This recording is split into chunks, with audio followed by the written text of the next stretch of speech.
It begins not on a battlefield, but at a dinner table. A long wooden table. Tin plates lined up in perfect order. The sound of cutlery, soft, hesitant, echoes through a quiet hall somewhere in the heart of America. Outside, the prairie wind moves across the barbed wire fence of a prisoner of war camp. Inside, a group of captured German soldiers bow their heads, not in prayer, but in disbelief. Steaming trays of food are passed down the line. Meatloaf, mashed potatoes, corn, white bread, even pie. It smells of home, of a life that feels centuries away. For some, it is the first time in years they've seen real butter, the golden shimmer of fat under the electric light. One prisoner stares at his plate, then looks up at the guard. He whispers in disbelief, "Are you sure this is for us?" This is not the story of a battle, not a tale of victory or defeat. It is the story of hunger, and of the strange mercy that war sometimes gives to its captives. By 1944, the war in Europe had consumed everything. Cities burned, fields starved.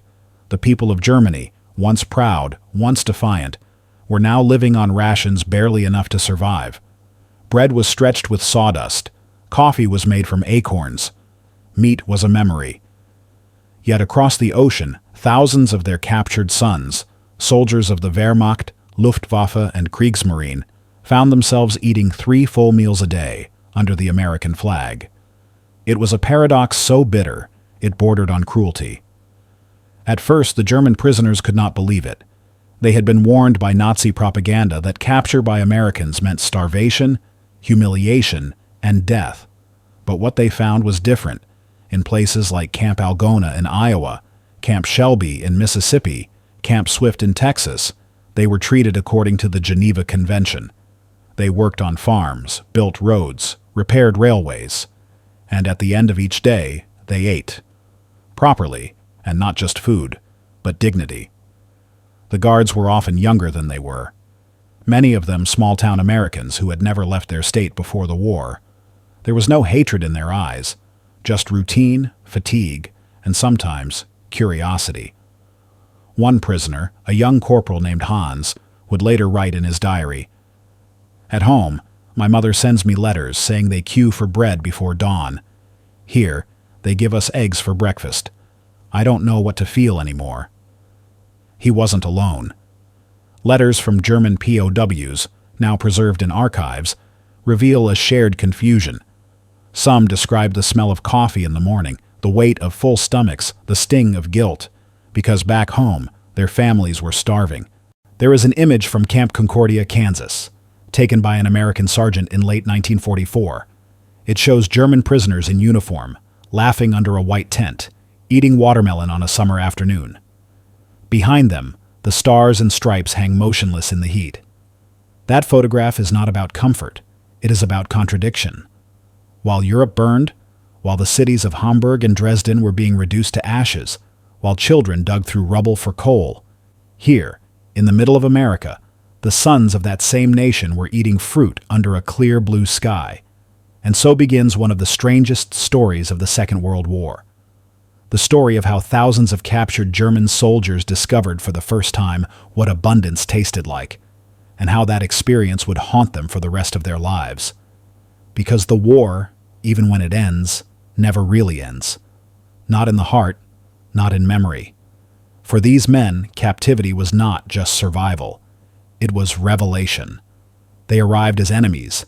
They left as witnesses to a truth their homeland could not imagine, a truth that would, for many, change everything they believed about the world, about propaganda, and about themselves. The story begins in silence, in the clatter of forks, the smell of warm bread, the uncertain peace of a prisoner's meal. But beyond those fences, the world was still burning. And soon those same men would realize, sometimes the strangest mercy of war is being captured by the enemy. The year was 1943. The tide of war was beginning to turn. In North Africa, the Afrika Korps had surrendered. In Italy, the Allies were advancing up the peninsula, pushing back what had once been the unstoppable Wehrmacht. Thousands of German soldiers, veterans of the Desert War, Luftwaffe pilots shot down over Sicily, U-boat crews captured at sea, were being rounded up and shipped far from the front. They were told they were being taken to England. Some believed they'd end up in Siberia. Few imagined their journey would end across an ocean, in a land they had only seen in propaganda posters. The voyage took weeks. Dark holds below deck, salt air, the rumble of convoy engines crossing the Atlantic. For men who had spent years under orders, the silence was unnerving. There was no war out here, only the sound of waves against steel. When they arrived, they expected hatred. Instead, they found order. By 1944, the United States held over 400,000 German prisoners of war, scattered across more than 500 camps across the country. From the deserts of Arizona to the pine forests of Wisconsin, America built an invisible empire of barbed wire and watchtowers, quiet cities of captured men. Each camp was a small, contained world, with its own rules, routines, and unspoken codes. The guards, often National Guard reservists or older soldiers unfit for combat, called them the polite prisoners. The Germans called their captors the strange enemy. Inside, the day followed a rhythm that felt almost normal. Morning roll call, breakfast, work detail, evenings filled with card games, lectures, or the distant sound of a harmonica drifting through the barracks. And the food, that was what stunned them most.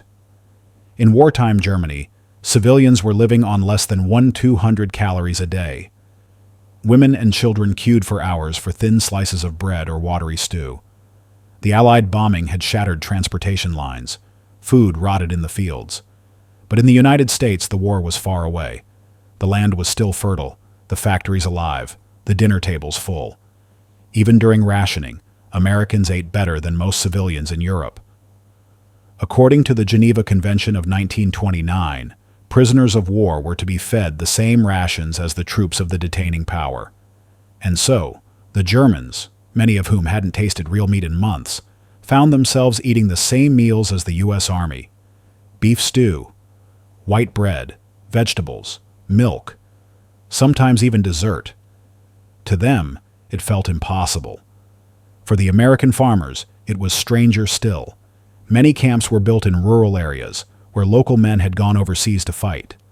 Farmers needed help, and the government allowed POWs to work in nearby fields. Under guard, they picked cotton in Texas, harvested sugar beets in Minnesota, loaded lumber in Oregon. It was hard labor, but it gave them purpose, and a strange sense of normalcy. They earned a few cents a day, which they could spend in the camp canteen on cigarettes, postcards, or soap. And sometimes, something remarkable happened. A farmer's wife would bring out lemonade. A child would wave at the prisoners from the porch. And the line between enemy and human would quietly blur. In Germany, Nazi propaganda had painted Americans as savages, decadent, brutal, and cruel. But inside these camps, many prisoners saw a different America. A nation of discipline and abundance. A land that, even in war, respected its enemy's humanity. That discovery was both comforting and painful. As one POW later wrote, "It was there, behind the barbed wire, that I began to wonder, what if everything we were told was a lie?" Still, not every camp was peaceful. There were fights, escapes, and among the prisoners, fear of the hardliners, fanatical Nazis who enforced loyalty even in captivity. If a man spoke too freely, if he praised the Americans or questioned Hitler, he might be beaten or worse. In Camp Tonkawa, Oklahoma in 1943, a German prisoner named Johannes Kunze was murdered by his fellow inmates, accused of collaboration for telling an American about life in Germany. His death was ruled an execution by his own comrades. The war, it seemed, had followed them even here. Outside the fences, the war raged on. In Normandy, the Allies had landed. In the Pacific, the jungles were burning, and in Germany, families received letters from sons they believed dead, not knowing those sons were alive and eating in America. Some letters never made it through. Those that did carried an unbearable truth. "Mother, I am well. We have food here. Please, take care of yourself." The words felt heavy, almost shameful. Because what comfort could that bring when she was boiling potatoes for the third time that week? And there was no meat left in the house. The war divided nations, but hunger divided souls. And within those camps, under the wide American sky, thousands of German soldiers began to see the world, and themselves, through a new lens. They had been told they were fighting for civilization. But now, they saw what civilization really looked like. He was 23 years old when he surrendered. His name was Karl-Heinz Müller, a corporal in the Afrika Korps. Captured in Tunisia after months of sand, exhaustion, and defeat, Karl was one of thousands loaded into ships bound for America. Men who had once marched under Rommel's sun, now staring across the endless gray of the Atlantic, uncertain of what waited beyond the horizon.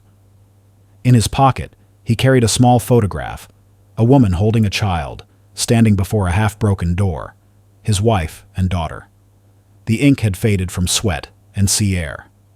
On the back, in neat handwriting, were 3 words, "Warte auf mich," wait for me. Karl had grown up in a small town near Kassel. His father was a railway mechanic, his mother a nurse. He had been 17 when he joined the army, swept by the tide of a nation convinced it could not lose. By the time he was captured in North Africa, that belief was already dying. The desert had burned it away. He had seen tanks turned into twisted skeletons under the sun, men crawling through sand for water, comrades whispering prayers in languages the Reich had forbidden. When he arrived at Camp McCoy, Wisconsin, he expected humiliation.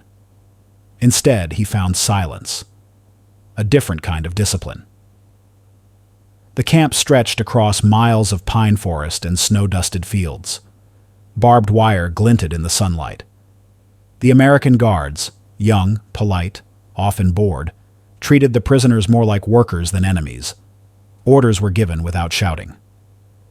The first morning, Karl stood in line at the mess hall. The smell hit him before he saw it. Coffee, fried eggs, toast, bacon. He thought it must be a mistake. That night, he wrote his first letter home. "Dear Lotte, they feed us well. Too well. I don't know what to say. I think of you every time I eat. I wish I could send this food to you."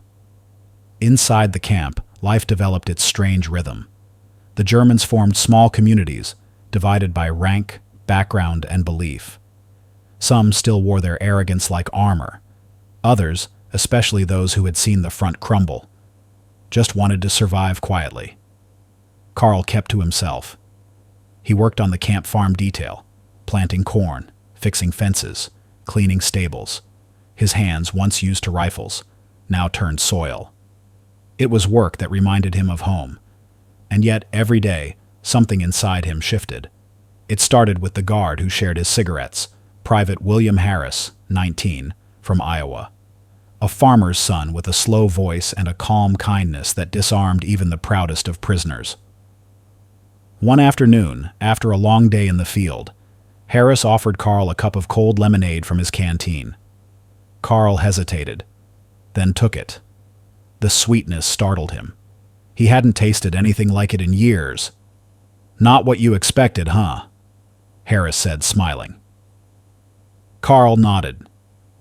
"No," he said softly. "Not at all." That moment, simple, unremarkable, stayed with him. Because for the first time since the war began, he saw his enemy's face not through propaganda, but through humanity.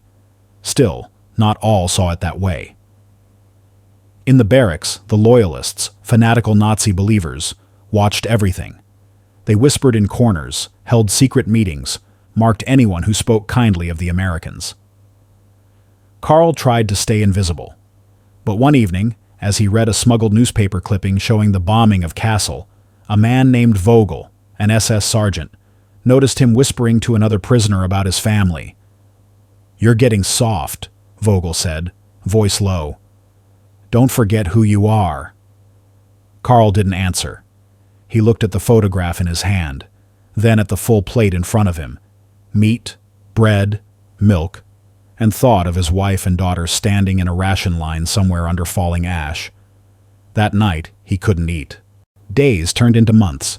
Winter melted into spring. The war outside the fence was nearing its end, but inside, another kind of battle was taking shape. One fought in silence, between loyalty and conscience. Carl's internal conflict grew sharper. He had once believed he fought for honor, for Germany, for his family. But now he began to ask the forbidden question: what if everything we were told about the enemy was wrong?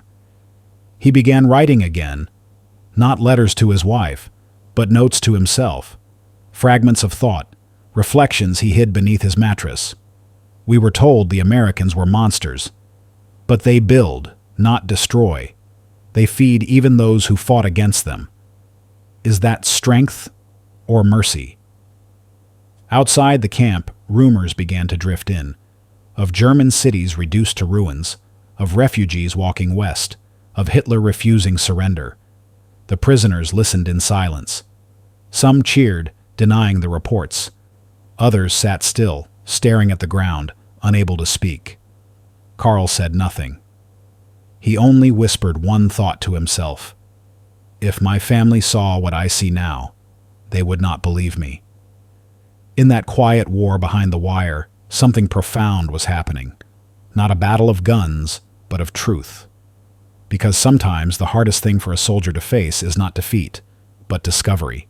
By early 1945, the war was collapsing, everywhere but inside the camps.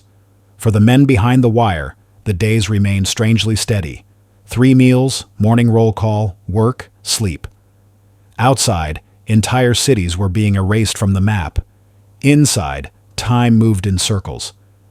But that illusion, that fragile island of order, was beginning to crack. News filtered in like static from a broken radio.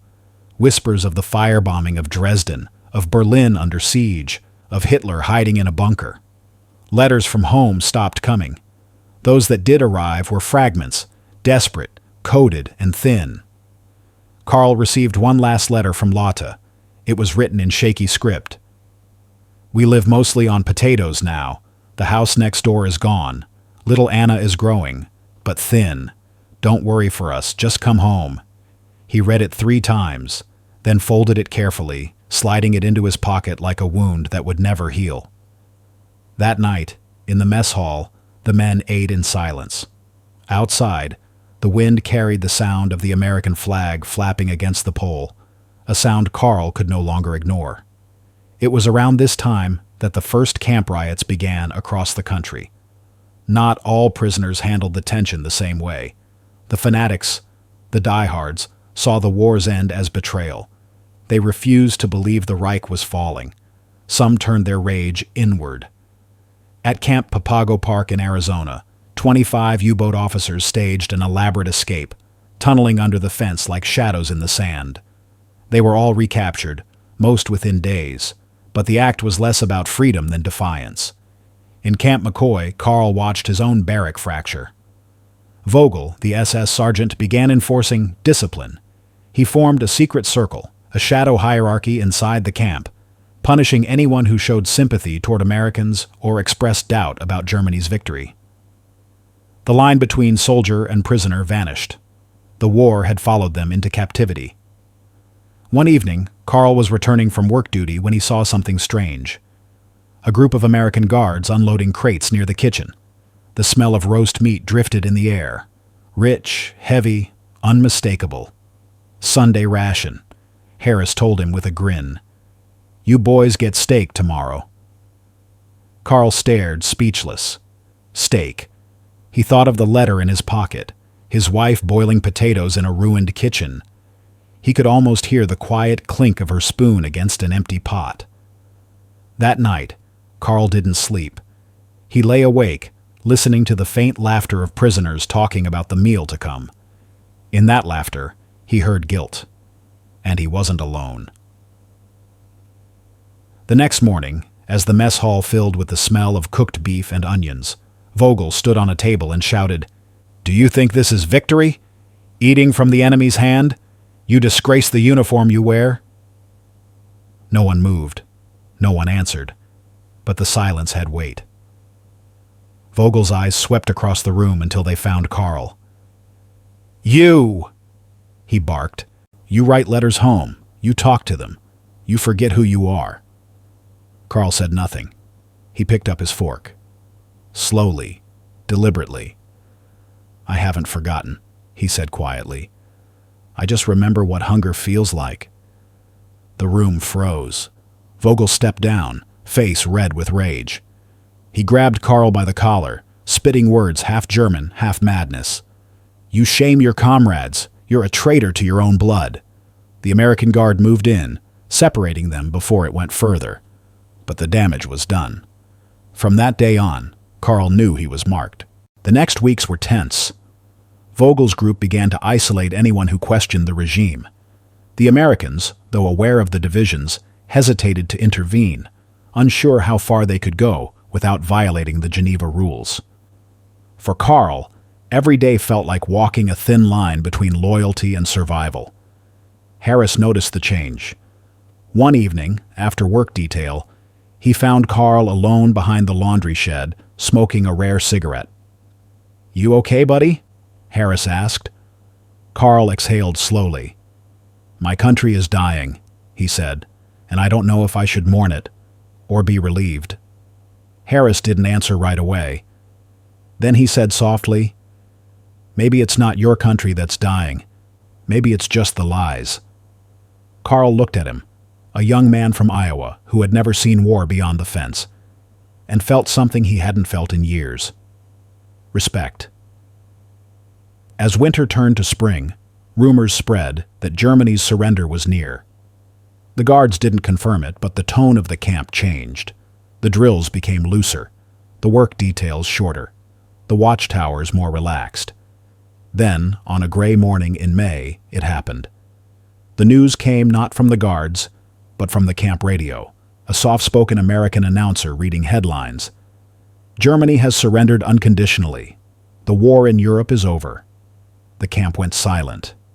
No cheers, no shouts, just a long, hollow quiet. Some men wept. Others stood staring into space as if waiting for orders that would never come. Vogel stormed out of the barracks, pale, trembling. That night, he hung himself in the washroom. The next morning, the Americans lowered the flag to half-mast, not for him, but for the war's dead. Carl stood by the fence, looking out at the horizon. He thought of Castle, of the photograph in his pocket, of a home that might no longer exist. He reached into his coat, pulled out the last cigarette Harris had given him, and lit it. For the first time in years, he breathed without fear. Behind him, the mess hall bell rang.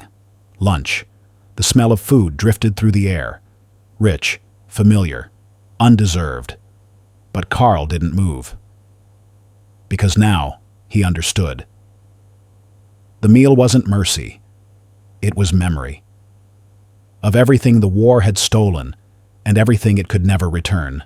In the weeks that followed Germany's surrender, the air inside Camp McCoy grew heavy, not with fear, but with uncertainty. The prisoners were alive. The war was over. But no one felt free. Freedom, they realized, was not a gate opening. It was a silence too large to understand. Carl walked the perimeter every evening. Beyond the wire, the Wisconsin spring had arrived. Green fields, open skies, the distant hum of tractors. It looked like peace. But inside, men sat motionless in the barracks, clutching letters that never came, imagining what home might look like now, if home still existed at all. He had once thought that survival would be the hardest part. Now it was returning. Each day, Carl worked the same routine. Field detail at dawn, meals in the mess hall, then quiet hours in the recreation hut where the prisoners carved wood, wrote journals, or listened to the news on a shared radio. The Americans no longer watched them closely. The guards leaned on fences, chatting, smoking. The war had ended, but they were still soldiers, still waiting for orders, just on different sides of the same waiting. Harris, his friend, had become almost a brother in those final months. One afternoon, while repairing a broken fence post, Harris asked quietly, "So what'll you do when they send you home?" Carl looked at the pine trees stretching into the distance. "If there is a home," he said. "If there's anything left." Harris nodded. "There's always something left. Even ashes make soil." Carl smiled faintly. "That's something only a farmer would say." "Maybe," Harris replied, "but it's true." That night, the mess hall served chicken stew. Thick, savory, warm. Carl ate slowly, tasting every spoonful like a confession. Around him, men talked in low voices about their villages, their wives, their children. Some still believed the Reich had fallen unfairly. Others were too tired to argue. At the next table, a man whispered, "They say our cities are gone. Whole streets turned to dust." Another answered, "My wife worked at the rail station in Dresden." No one spoke after that. In that silence, Carl could almost hear the echo of distant footsteps. His wife walking through rubble, his daughter coughing in the smoke of a dying city. And yet, here he was, full, warm, alive. The guilt clung to him heavier than chains. He began writing again. Not letters, but small fragments, folded scraps he hid inside a Bible from the camp library. "I eat and think of those who starve. I sleep and dream of those who burned. What kind of mercy is this? The Americans treat us as men, not enemies. Perhaps that is their victory, not in bombs, but in kindness." A few weeks later, the Red Cross arrived to register prisoners for repatriation. The process was slow, bureaucratic, uncertain. Some men wept at the thought of going home. Others dreaded it. For Carl, the idea felt unreal. He no longer knew which world he belonged to. The one he had left, or the one that had held him captive but kept him alive. The day his name appeared on the list, he found Harris waiting by the fence. "Looks like you're heading out soon," Harris said, trying to sound cheerful. Carl nodded. "They'll send us through New York, then France, then who knows?" Harris reached into his pocket and pulled out a small brown envelope. Inside was a photograph, the two of them standing near the cornfield, the fence just behind, both squinting against the sun. "Something to prove it wasn't all bad," Harris said. Carl studied the picture for a long time. "Thank you," he said softly. "If anyone had told me I'd find a friend here, I'd have called them mad." Harris shrugged. "War makes fools of everyone. Maybe it takes peace to make men again." On his last evening in Camp McCoy, Carl walked to the edge of the wire and stood watching the sunset. The sky was red, the same red he had seen over Africa, over Kassel, over every place war had touched. But here, it meant something different. It was no longer the color of fire. It was the color of ending. Behind him, the mess bell rang one last time. The smell of bread drifted through the air. He didn't go back. He just stood there, hand on the fence, staring west, toward the horizon that had once held his enemy, and now held the strange, quiet shape of mercy. For all the stories written about the war, the battles, the victories, the losses, few ever told of this. The strange kindness of captivity, the taste of food that came with guilt, the moment when a soldier realized his enemy had fed him better than his homeland ever could, because history remembers who fought, but it rarely remembers who forgave. The train rattled east. Steel wheels over endless tracks. Rows of wooden cars filled with German POWs. Men returning not to the world they had known, but to one they could no longer imagine. Carl sat by the window, watching the green fields of America slide by. He could see reflections of faces, weary, quiet, hollow-eyed. Some were smiling softly, others staring into the distance as if still behind the wire. The guards were relaxed now. There was no anger left, no shouting, just routine. A sergeant walked down the aisle handing out sandwiches wrapped in paper. Ham, lettuce, mustard. Carl held his in both hands, staring at it for a long time. It felt wrong, this kindness at the edge of departure. He thought of Harris, standing by the fence that last morning, waving as the trucks rolled out. "You'll be fine, Carl," Harris had said. "I hope," Carl had answered. Harris had smiled. "Hope's a start." Now, as the train crossed into the night, Carl took a small bite of the sandwich, slow, deliberate, and let the taste sink in. He didn't know it then, but that bite would become one of his most vivid memories of the entire war, because when he reached home, there would be nothing left to eat. Weeks later, after crossing the Atlantic under gray skies, Carl stepped off the ship at Bremerhaven, or what was left of it. The air smelled of smoke and salt. The port was half rubble, half silence. Children with hollow eyes scavenged along the shore. The city looked like a graveyard built out of bricks. The guards handed out ration tickets and small identification slips. The sign read simply, "Welcome home." He wanted to laugh. Instead, he just stood there, staring at the ruins. The road to Kassel took 3 days. Every mile was a lesson in what the war had cost. Bridges twisted like broken bones. Train stations burned out. Roofs collapsed. Villages, where the chimneys stood like tombstones above empty streets. He saw women pushing carts filled with ash, old men standing in ration lines that never seemed to move. Once, he passed a small boy digging through a pile of trash, pulling out a crust of bread and tucking it into his pocket like treasure. Carl stopped. He reached into his coat, the same coat he had worn in captivity, and found half of the American chocolate bar he had saved for his daughter. He knelt and offered it to the boy. The child stared, unsure. "Go on," Carl said softly. "It's real." The boy took it, slowly, reverently, then ran off without a word. Carl stood there for a long time, hand still open, feeling the weight of that gesture. He had been fed by his enemy, and now he was feeding his own people. When he finally reached Kassel, he did not recognize it. The once bustling city was a skeleton of stone. Streets had no names anymore, only numbers painted by occupation forces. He found what was left of his neighborhood, a heap of broken walls and bent iron. The house where his wife and daughter had lived was gone, replaced by a crater filled with rainwater.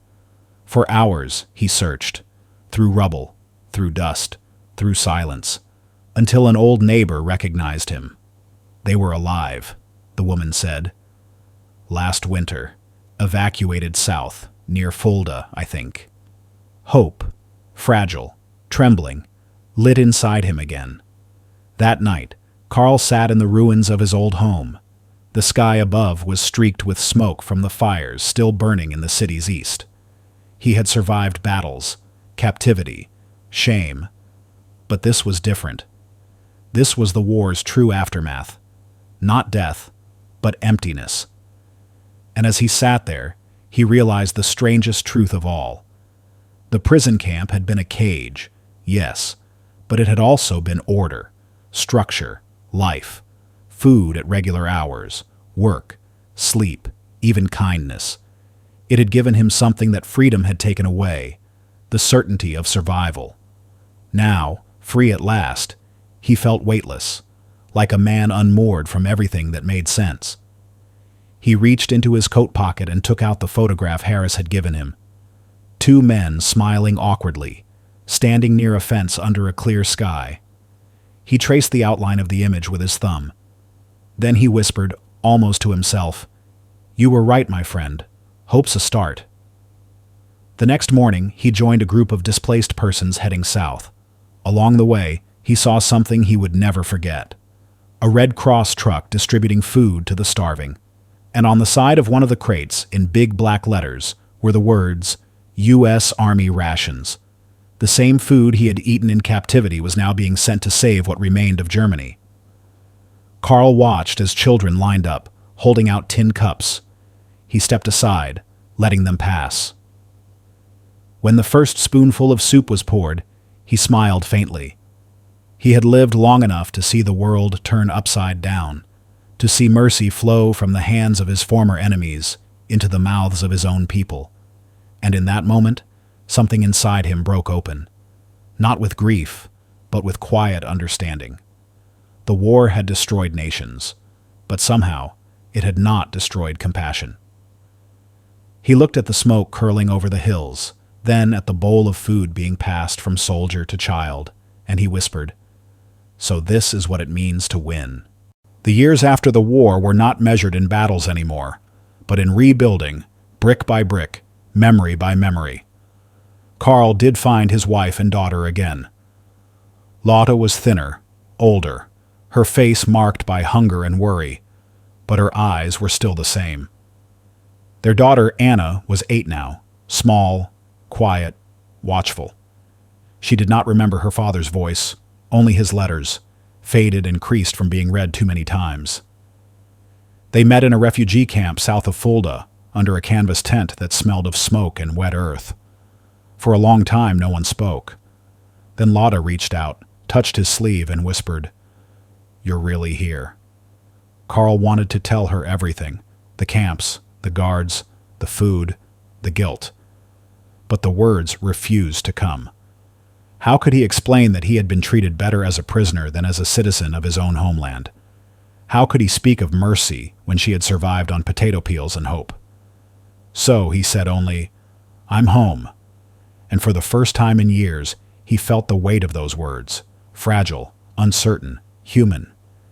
In the months that followed, life settled into a slow rhythm. The war was gone, but its shadow stretched over everything. Germany's cities were rubble, its men broken, its people ashamed. Yet beneath the ruin, something new began to stir.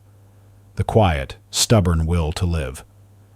Carl took work wherever he could find it, clearing debris, rebuilding walls, repairing roads. Every brick he lifted felt like penance. Every day a chance to rebuild not just a city, but a soul.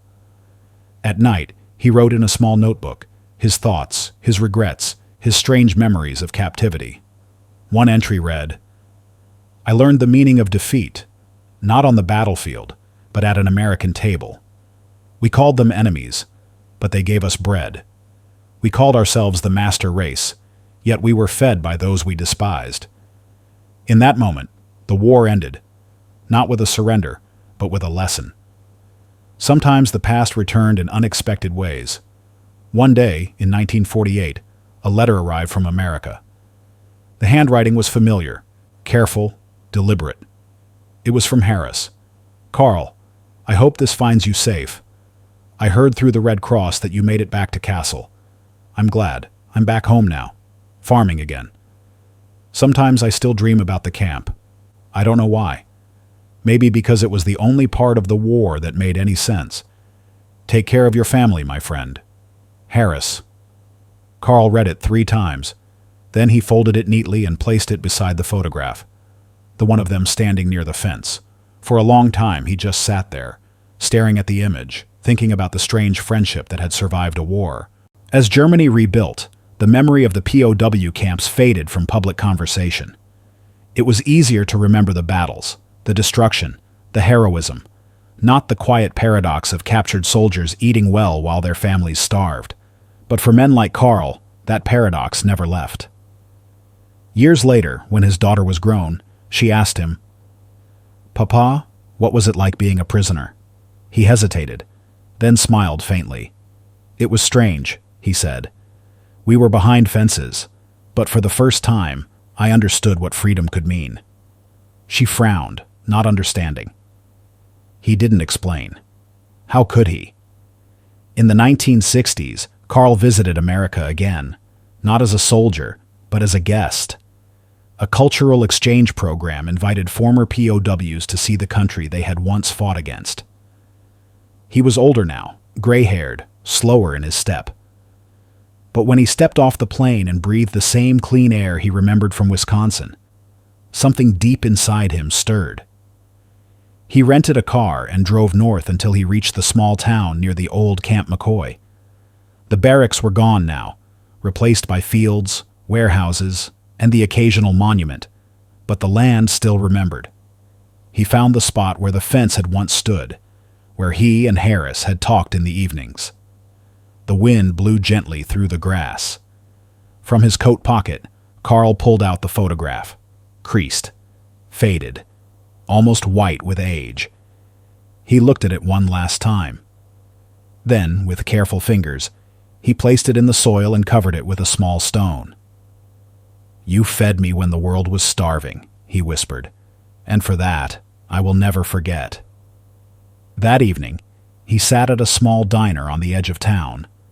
The waitress, cheerful and kind, brought him coffee and apple pie. The same pie he remembered from those long-ago mess hall meals. As he ate, he realized something. The war had ended decades ago, but its lessons were still alive, hidden in simple acts of humanity, in bread shared between enemies, in kindness that outlived hatred. When he finished, he left a tip on the counter and smiled at the waitress. "Thank you," he said. "For what?" she asked. "For reminding me what mercy tastes like." Carl died quietly in his sleep years later, in a rebuilt castle filled with light, music, and laughter. Among his few possessions were a notebook, a photograph, and a folded letter from Harris. His daughter would later donate them to a museum, where historians would puzzle over the strange tone of his writings. Not bitterness, not pride, but gratitude. One passage, written near the end of his life, read, "We lost the war, but in losing it, I learned what victory truly means. To feed instead of hate, to rebuild instead of destroy, to remember and never repeat." And so, in the end, this is not a story of soldiers or camps. It's a story of men, broken, human, learning again how to be kind. Because sometimes, the greatest victory in war is not the one won on the battlefield, but the one found at a table shared between former enemies over a plate of bread. War has many faces. Some are carved in marble. Generals, leaders, flags fluttering in victory. Others are forgotten. The silent ones, the nameless ones, who found humanity in the unlikeliest of places. This story belongs to the latter, because when the last guns went silent and the ashes of Europe cooled, the real question was not who had won, but what remained of those who survived. For men like Carl, the war did not end with surrender. It ended with a bowl of stew, a shared cigarette, a photograph by the fence. Small things. Ordinary things. But in them lived the quiet revelation that shook everything he had once believed. He had gone to war believing in superiority. He came home believing in mercy. Across the world, thousands of other German POWs would echo his story. They wrote letters to their American guards, exchanged Christmas cards, even sent gifts when they rebuilt their lives back in Germany. Many spoke later of how captivity, once feared, became the first time they had been treated as human beings, not tools of a regime. To historians, these camps became symbols of a moral paradox, that in the heart of total war, decency could still survive. While German civilians dug through ruins for crumbs of bread, their captured sons were served meat, coffee, fruit, even chocolate. The contrast was staggering, almost cruel, but it was also transformative. Because those same men, when they returned home, carried with them not only the memory of defeat, but the memory of dignity.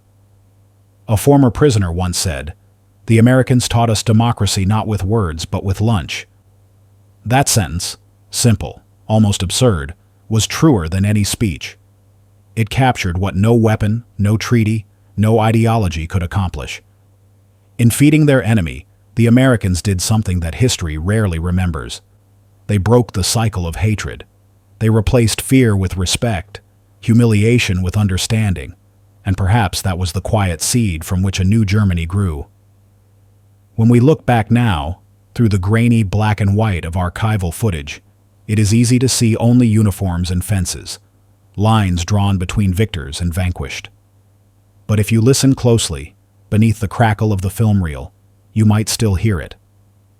The low murmur of men sharing a meal, the scrape of metal trays, the sound of laughter that shouldn't have existed, but did. Those were the sounds of humanity returning.